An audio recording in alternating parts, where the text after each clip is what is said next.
Welcome to Blizzard Fire. We hope this video helps fire up your solution.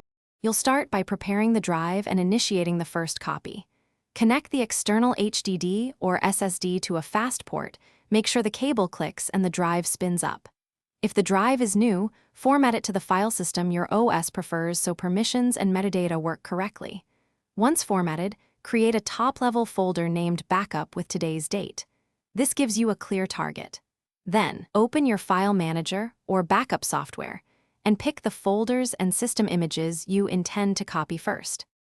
Now execute the main backup. If you use built-in tools like Time Machine or File History, configure what to include and start the initial full backup.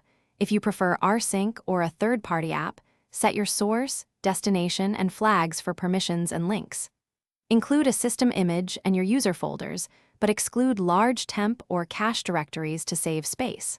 Once the first pass completes, switch to incremental mode or schedule automated runs so future backups are faster and only capture changes. Finish by verifying the backup and securing the drive.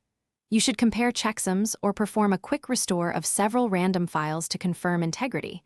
This step proves the backup works when you actually need it.